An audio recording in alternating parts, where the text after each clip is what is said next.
है और हमें हेवनली डीमन डिवाइन कल्ट के बारे में बताया जाता है। The heavenly demon divine cult, इसे 1000 सालों से डिवाइन कल्ट के नाम से जाना जाता है और ये जनरेशन का सबसे ज्यादा ओल्डेस्ट और इविल डिवाइन पावर कल्ट है और इसे कुछ 1000 साल पहले मुरीम के मास्टर्स ने बनाया था। और अगर इसमें मेंटल पावर की बात की जाए तो ये सबसे ज्यादा स्ट्रॉन्गेस्ट होते हैं और इनकी केवल एग्जिस्टेंस ही पूरी मुरीम वर्ल्ड में सिंबल ऑफ क्योस की तरीके से जानी जाती है। पर नंबर में भले ही federation of the heavenly alliance और द स्टील ब्लड फोर्ट्रेस इन्हें आउटनंबर्ड कर देती है, पर दुनिया हेवनली अलायंस, स्टील ब्लड और हेवनली डीमंस को पावर ट्राइड कहती है और हर चीज में हेवनली डीमंस इन लोगों से ज्यादा ट्राई करते हैं, जिसकी वजह से ये द मोस्ट डिमोनिक कल्ट है। जिसके बाद सीन हांगजिंग के ऊपर आ जाता है, जो बाहर की तरफ ही देखते हुए यही सोच रहा था, पर आखिर कैसे मैं यहाँ पर कैसे उठ गया, क्या सच में ये मेरी दूसरी लाइफ है। पर वो बहुत ज्यादा रोते हुए परेशान होते हुए कहता है, पर आखिर क्यों, आखिर मुझे डिमोनिक कल्ट में ही फिर से जन्म क्यों लेना था।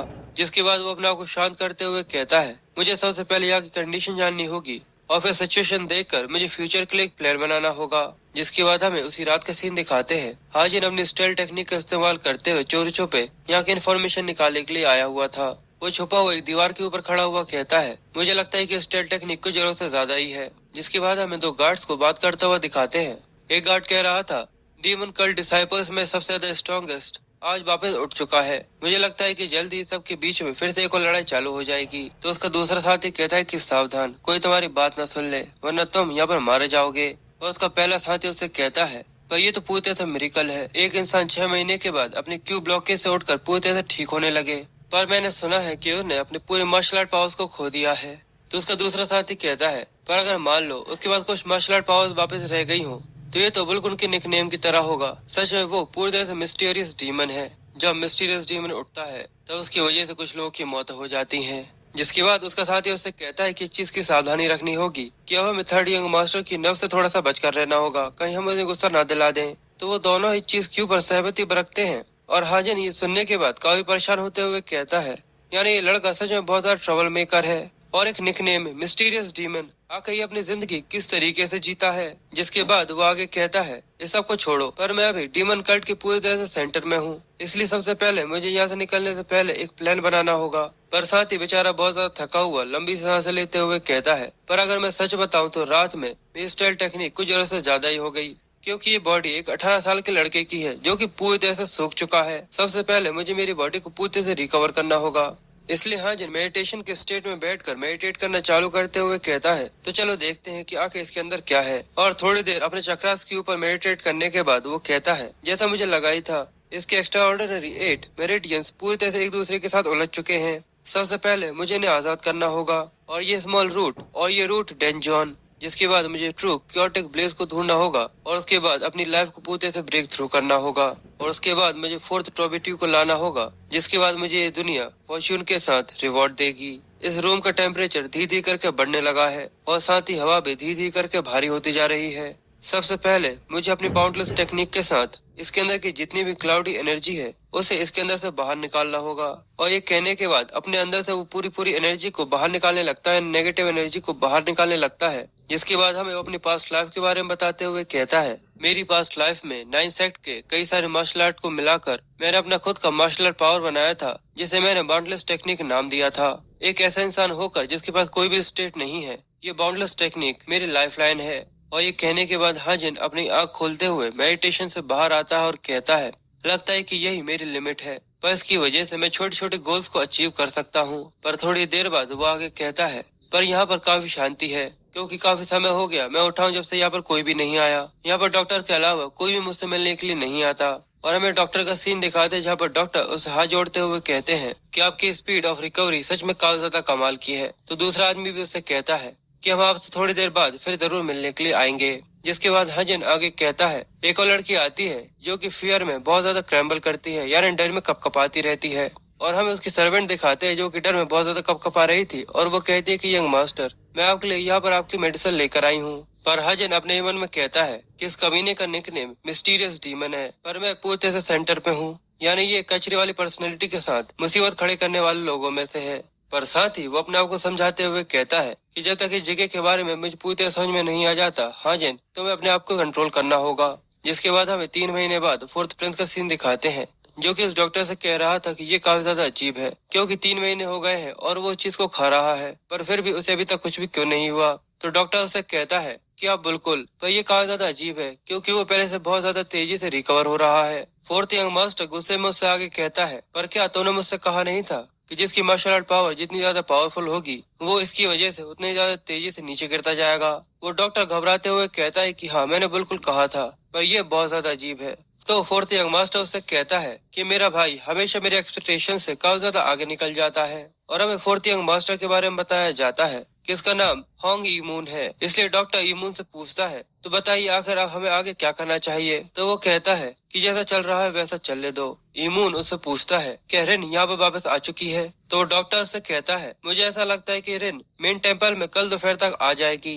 इमून उससे कहता है कि रिन को यहाँ से गए हुए 6 महीने से ज्यादा हो चुके हैं, यानी यहाँ पर उसके आने के बाद जरूर कुछ न कुछ इंटरेस्टिंग होने वाला है। इसलिए वो डॉक्टर से कहता है, सारी चीजें चेक करो और मुझे इसके बारे में रिपोर्ट करो। जिसके बाद हमें कुछ समय बाद का सीन दिखा दे जहाँ पर हाजिन अपनी ट्रेनिंग करने में लगा हुआ था और अब उसकी पर्सनैलिटी पहले से काफी ज्यादा अच्छी हो चुकी थी। उसने पहले से कुछ बॉडी वेट को गेन कर लिया था और अब उसकी बॉडी के ऊपर कुछ मसल्स भी आ गई थी। वो पहले से काफी ज्यादा पावरफुल हो गया था और वो अपने हाथ के ऊपर कामेहामेहा की प्रैक्टिस करता है, जिसकी वजह से वो दीवार के ऊपर फिर से क्रैक ला देता है। हाजिन भी ये देख सरप्राइज होते हुए कहता है, मुझे लगता है कि ये काफी ज्यादा अच्छा है। और हमें दिखाते हैं कि उसकी रूम की हालत सच में बहुत ज्यादा खराब है। हाजिन थका हुआ अपने मन में कहता है, मैंने इसकी बॉडी को कम से कम 3 महीने के अंदर फिर से इसके नॉर्मल स्टेट में लाने के लिए पूरा अपना 100% दे दिया है और अब इसी की वजह से केवल थोड़ी ही डिमोनिक एनर्जी है जो कि इसके अंदर बची हुई है, वो भी धीरे धीरे करके पूरी तरह से डिसअपीयर हो जाएगी।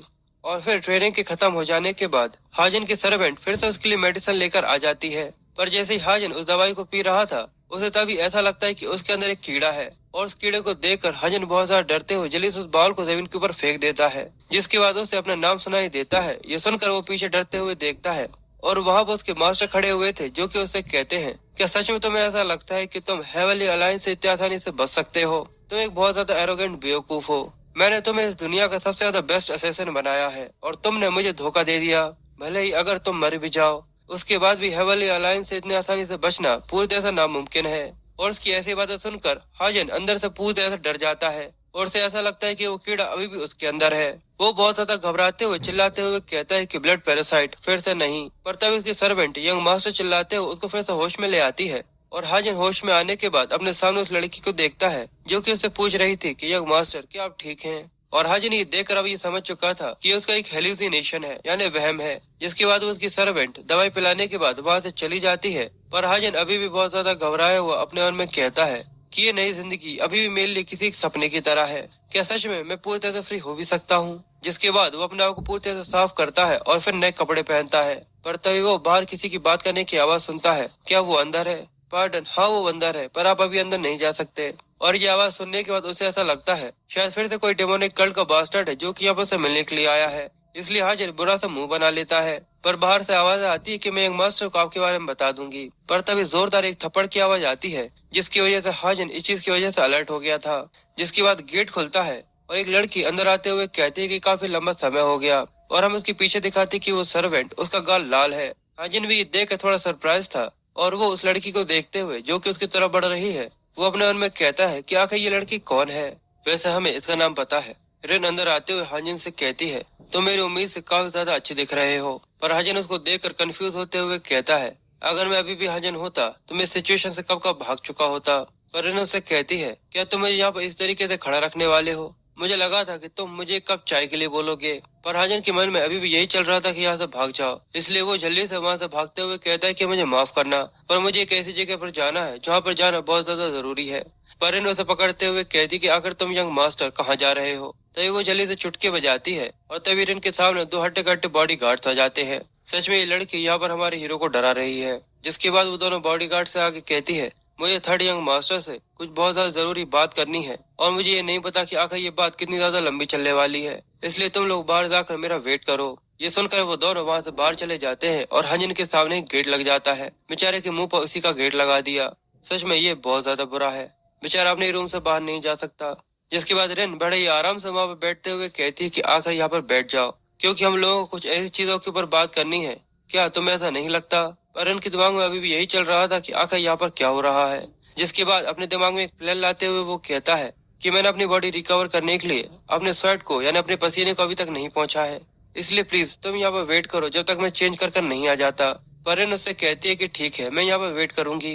वैसे भी ये काफी ज्यादा अच्छा है कि तुम्हारे कोई और प्लान्स नहीं है। पर हाजिन रिन को देखकर यही सोच रहा था, इसको देखने में ऐसा नहीं लगता कि ये किसी भी तरीके से नॉर्मल लड़की है, पर मेरे पास कोई और चॉइस भी नहीं है। इसलिए वो वहाँ से जाते हुए अपने फीमेल डिसाइपल से कहता है कि मेरे पीछे आओ। जिसके बाद वो दोनों ही कोने में चले जाते हैं और वो अपनी फीमेल डिसाइपल से उस लड़की के बारे में पूछता है। पर ये सुनकर वो लड़की हैरान होते हुए उससे पूछती है कि यंग मास्टर, पर आखिर आप उसके बारे में मुझसे क्यों पूछ रहे हैं? हाजिन अपनी मेमोरी का बहाना बनाते हुए कहता है कि देखो, मैं अभी अभी अपनी क्यू ब्लॉकेज से उठा हूँ, जिसकी वजह से मेरा सिर बहुत ज्यादा दर्द करता है और मुझे ऐसा लगता है कि इसकी वजह से मेरी मेमोरी क्यू पर भी काफी ज्यादा असर पड़ा है। ये सुनकर वो सर्वेंट रोते हुए उससे कहती है, यंग मास्टर, आप यहाँ पर कहीं मर तो नहीं जाएंगे ना? पर हाजिन ये सुनकर बुरा सा मुंह बनाते हुए अपने मन में कहता है, अगर तुम मेरी मौत के बारे में क्यों सोच रही हो? इतना तो मैं अभी जिया भी नहीं हूँ जितनी ज्यादा जल्दी तो मेरी मौत की खबर लिख रही हो। जिसके बाद उस लड़की के बारे में बताते हुए कहती है कि उस लड़की का नाम होंग यंग रिन है, वो एक डीमन है और वो एनलाइटमेंट फैकल्टी रिलीजन इंटरनल के लिए काम करती है और वो डीमन कल्ट की जियोक्सा फैमिली की डॉटर है और वो इतनी ज्यादा पावरफुल और मोस्ट टैलेंटेड है कि अपने काम में सबसे ज्यादा टैलेंटेड लड़की कहलाती है और उसके अलावा उसे डीमन कल्ट में एक हीरोइन की तरह जाना जाता है। और ये जानने के बाद हाजिन उसे कहता है और वो द फोर्थ यंग मास्टर की यंगेस्ट सिस्टर भी है। जिसके बाद हाजिन उससे पूछता है, पर आखिर ये यहाँ पर मुझसे मिलने के लिए क्यों आई है? आखिर हम दोनों का रिलेशनशिप किस तरीके का है? पर उसकी सर्वेंट को इसके बारे में कोई भी आइडिया नहीं था, इसलिए वो उसे मना कर देती है। पर साथ ही वो उसे बताती है, पर आज से 1 महीने पहले आप दोनों काफी लंबा समय एक दूसरे के साथ बिताया करते थे। और ये जानने के बाद हाजिन ये समझ चुका था कि उन दोनों के बीच का कोई रिलेशन इस तरीके का एवरेज कोई रिलेशनशिप नहीं है। जिसके बाद वो सर्वेंट से कहता है कि तुम्हारी नॉलेज देने के लिए तुम्हारा बहुत बहुत शुक्रिया। और साथ ही वो उससे पूछता है, क्या तुम्हारा चेहरा ठीक है? तुम्हारे चेहरे के ऊपर कुछ जगह से ज्यादा ही सूजन आ गई है, इसलिए जाओ जाकर आराम करो। ये सुनने के बाद वो सर्वेंट काफी ज्यादा सरप्राइज हो जाती है और वो कहती है कि ठीक है। पर साथ ही वो वहाँ से हाजिन को जाता हुआ देखकर काफी कंफ्यूज होते हुए अपने मन में कहती है, पहले तो ये मेरे ऊपर बहुत ज्यादा गुस्सा किया करते थे, पर अब देखो ये पहले से कितने ज्यादा शांत और कितने ज्यादा जेंटल हो गए हैं। जिसके बाद हाजिन रिन के पास आते हुए उसे कहता है, मैंने इतना ज्यादा सोचा नहीं था, इसलिए मेरी रूडनेस के लिए मुझे माफ करना। पर रिन थोड़ा कंफ्यूज होते हुए कहती कि ये ठीक है। जिसके बाद हाजिन रिन से पूछता है कि आखिर क्या वजह है जिसकी वजह से तुम यहाँ पर आई हो? पर रिन भी इस चीज को नोटिस करते हुए थोड़ी कंफ्यूज होकर अपने मन में कहती है, आखिर इसका पुराने तरीके से वाइल्डलेस एटीट्यूड कहाँ गया? ये तो पूरी तरह से अलग है जैसा कि मैं थर्ड यंग मास्टर को जानती थी। ऐसा लगता है कि इसकी आंखों से वो ब्राइटनेस पूरी तरह से जा चुकी है। यानी ये सच है कि थर्ड यंग मास्टर के वापस लौटने के बाद से उन्होंने अपने मेंटल पावर्स को पूरी तरह से खो दिया है। इसलिए रिन हाजिन से आगे कहती है, ऐसा कोई भी रीजन नहीं है जो कि हम दोनों के बीच में छुपा हुआ हो, और ये बात तुम भी काफी ज्यादा अच्छी तरीके से जानते हो, इसलिए मैं सीधे पॉइंट पर आती हूँ। जिसके बाद वो अपने पास एक कॉन्ट्रैक्ट निकालते हुए कहती है, क्या तुम्हें इस कॉन्ट्रैक्ट के बारे में याद है जिसके ऊपर हम दोनों की सील्स है? क्या तुम्हें ये याद है? हाजिन अपने सामने कॉन्ट्रैक्ट को देखकर थोड़ा सरप्राइज था और रिन उससे कहती है, पेनल्टी जो कि 3 गुना होगी। जिसके बाद वो इसके बारे में बताते हुए कहती है, एक अमाउंट जो कि मैंने वंडर ड्रग्स के ऊपर इन्वेस्ट किया था वह पूरी तरह से क्लोज हो चुका है, जो कि 1000 येन था, और इसके अलावा कुछ और पैसा था जो कि हम दोनों के जरूरत से ज्यादा करीब होने की वजह से मैंने इन्वेस्ट कर दिया था, वो 2000 येन था। पर मैं कुछ चीजें जरूरत से ज्यादा ही ले गई, इसकी वजह से इतना ज्यादा खर्च हो गया। हाजिन भी ये सुनकर थोड़ा कंफ्यूज होते हुए कहता है, क्या वंडर ड्रग्स, क्या मैं फोर्थ यंग मास्टर के यंगर सिस्टर के साथ पैसों में और मेडिसिन में पूरी तरह से इन्वॉल्व हूँ? अगर इसके बारे में सोचो तो आखिर किस तरीके की बात है? पर रिन उससे कहती है कि सारी चीजें मिलाकर 6000 येन्स होते हैं, इसलिए मुझे तुम मेरे पैसे दे दो, जिसके बाद मैं यहाँ से चली जाऊंगी। और अगर तुम्हारे लिए ये पैसे देना थोड़ा सा डिफिकल्ट है तो तुम मेरे कॉन्ट्रैक्ट लिख कर दे सकते हो कि तुम मुझे ये पैसे बाद में दे दोगे। हाजिन ये देखकर अपने मन में कहता है, यहाँ पर इस रीजन का इस्तेमाल करना कि यहाँ पर मुझे किसी भी तरीके का एक्सपीरियंस नहीं था और मेरे क्यू ब्लॉकेज की वजह से ये अपने आप को यहाँ पर एक विक्टिम की तरह दिखा रही है और इसकी वजह से अब ये मुझसे पैसा चाहती है। मैं अपनी एक रेपुटेशन बिल्ड करना चाहता था जिससे मैं अपनी वेल्थ को इंक्रीज कर सकूं, पर ये चीज को पूरी तरह से इग्नोर करते हुए कि मैं पूरी तरह से बीमार था और बेड पर था, ये यहाँ पर मुझसे पैसे मांगने के लिए आई है। यानी ये लड़की ऐसा कर कर कुछ जरूरत से ज्यादा ही गलत काम कर रही है। इसलिए हाजिन इसके बारे में सोचकर रिन से कहता है कि ठीक है, मैं तुम्हें ये पैसे दे ही सकता हूँ। रिन भी ये देख थोड़ी सरप्राइज थी। जिसके बाद हाजिन अपनी सर्वेंट से कहता है कि जल्दी से ब्रश पेपर को लेकर आओ, मुझे यहाँ पर कुछ लिखना है। फिर पेपर के आ जाने के बाद वो न्यू कॉन्ट्रैक्ट को लिखते हुए अपने मन में कहता है, चाहे यहाँ पर कुछ भी क्यों ना हो जाए, पर इसका काम यहाँ पर पूरी तरह से गलत है, पर मैं इसको ये पैसे दे ही सकता हूँ क्योंकि वैसे भी थोड़ी समय बाद मैं इस जगह को छोड़कर चला जाऊंगा। पर रैन ये देख थोड़ी कंफ्यूज होते हुए अपने मन में कहती है, थर्ड यंग मास्टर जैसा बेवकूफ एक कॉन्ट्रैक्ट लिख रहा है। मुझे ऐसा लगा नहीं था कि ये शुरू से इतना ज्यादा होशियार भी हो सकता है, पर इसकी जैसा बेवकूफ और रेकलेस मैंने कभी भी नहीं देखा था। जिसके बाद रेन हांजिन से आगे कहती है कि एक चीज और, अगर तुम यहाँ पर मुझे पैसे देने ही वाले हो, यानी इस चीज से ये चीज तो पूरी तरह से क्लियर है कि मैं तुम्हें एक लॉयल डॉग बोल सकती हूँ। अब ये सुनने के बाद हाजिन को गुस्सा आ गया था और वो अपने मन में कहती है कि ये लड़की यहाँ पे इस बॉडी को किसी कुत्ते की तरह ट्रीट कर रही है और ये लड़की अब मेरे नर्व यानी मुझे गुस्सा दिलाने लगी है। इसलिए जैसे ही हाजिन कॉन्ट्रैक्ट को लिख देता है, रेन खड़ी होते हुए कहती है कि ये कॉन्ट्रैक्ट तब तक रहेगा जब तक मुझे मेरे सारे पैसे वापस मिल नहीं जाते, जब तक हम दोनों एक दूसरे के साथ रिस्पेक्टफुली बात करेंगे, क्योंकि हम दोनों एक दूसरे के साथ कॉन्ट्रैक्टर है। पर हाजिन ये सुनकर उसे कहता है कि रिस्पेक्ट, पर क्या तुम्हें ऐसा लगता है कि सबके बाद भी मैं तुमसे रिस्पेक्टफुली बात करूंगा कि जब तुम मेरे साथ इस तरह की कॉन्ट्रैक्ट के साथ हो? ये देखकर रेन काफी कंफ्यूज होते हुए उससे कहती क्या, और हाजिन अपने सर्वेंट से कहता है कि जाकर जल्दी से commander of the royal guard को यहाँ पर लेकर आओ। ये देखकर रेन काफी सरप्राइज होते हुए कहती कि आखिर अचानक से ये यहाँ पर कमांडर को क्यों बुलाने लगा। और फिर कमांडर के वहाँ पर आ जाने के बाद वो हाजिन से पूछता है आखिर अचानक से क्या बात हो गई जिसकी वजह से आपने मुझे यहाँ पर बुलाया है। हाजिन उसे कहता है कि जल्दी से मेरे लिए कैरेज तैयार करो, मुझे कहीं पर जाना है। ये सुन कमांडर उससे पूछता है थर्ड यंग मास्टर, मुझे जगह के बारे में नहीं पता, आखिर आप कहाँ पर जाने की बात कर रहे हैं, और इस करंट स्टेट में मुझे ऐसा नहीं लगता कि आपको कहीं पर जाना चाहिए। पर हाजिन उसके ऊपर चिल्लाते हुए कहता है कि मुझे डीमन लॉर्ड से मिलने के लिए जाना है, इसलिए जल्दी से कैरेज को तैयार करो और डीमन लॉर्ड को भी ये बता दो कि मैं उनसे मिलने के लिए आ रहा हूँ। पर रिन ये सुनने के बाद बहुत ज्यादा हैरान हो जाती है क्योंकि यहाँ पे एक डिसाइपल अपने मास्टर से मिलने के लिए जा रहा था। कमांडर ये जानने के बाद उससे कहता है कि ठीक है, मैं डीमन गॉड पैलेस में आपकी ये बात पहुँचा देता हूँ और जैसे ही वहाँ से परमिशन ग्रांट हो जाएगी मैं कैरेज को तैयार करना चालू कर दूंगा। पर रिन ये सुनकर हाजिन को रोकने की कोशिश करते हुए उससे कहती है कि आखिर तुम ये क्या कर रहे हो। पर हाजिन उससे कहता है कि अगर तुम्हें क्या हुआ, अगर तुम ऐसा चाहती हो तो मैं भी फाइट बैक कर सकता हूँ। मैं भी ये देखना चाहता हूँ क्या डीमन लॉर्ड के लिए ये कॉन्ट्रैक्ट फेयर है या नहीं। रिन ये देखकर बहुत ज्यादा सरप्राइज होते हुए कहती है यानी थर्ड यंग मास्टर, तुम उसे ये कहना चाहते हो कि हम दोनों को एक साथ यहीं पर मर जाना चाहिए? आखिर तुम्हारा डीमन लॉर्ड के पास जाने का इरादे से क्या मतलब है? पर हाजिन उससे कहता है क्या इस चीज में कोई दिक्कत है? रिन उससे कहती है अगर डीमन लॉर्ड को इसके बारे में पता चला गया कि तुमने मेरे साथ एक कॉन्ट्रैक्ट किया है तो तुम भी यहाँ पर पूरी तरह सेफ नहीं रहने वाले। हाजिन उससे कहता है कि तुम पूरी तरह से सही हो, पर उन्हें ये भी पता है कि मैं पूरी तरह से स्कॉल्ड हुआ हूँ, क्योंकि वो भी ये चीज जानते हैं कि मैं एलेक्सस पे जिंदा था और मैंने अपनी पूरी मेंटल पावर को खो दिया है। पर अभी मेरे बारे में नहीं, तुम्हारे बारे में सोचो कि आखिर तुम्हारा क्या होगा, क्योंकि ये दुनिया काफी अच्छी तरीके से जानती है कि तुम्हारी फैमिली काफी ज्यादा कमाल की फैमिली है और वो केवल कुछ ही कामों में एक्सक्यूजेस देते हैं। और अगर मान लो मेरे लिए वर्स्ट केस सिनेरियो होता है तो मुझे यहाँ से निकाल दिया जाएगा, पर अगर तुम्हारी बात की जाए तो केवल तुम्हें यहाँ से निकाला ही नहीं जाएगा, पर इस पाप के लिए कि जेओक्सा फैमिली ने इतनी ज्यादा बेवकूफ लड़की को पाला है, इसकी वजह से हर जगह से निकाल दिया जाएगा, जिसकी वजह से तुम्हारी फैमिली पूरी तरह से बर्बाद हो जाएगी।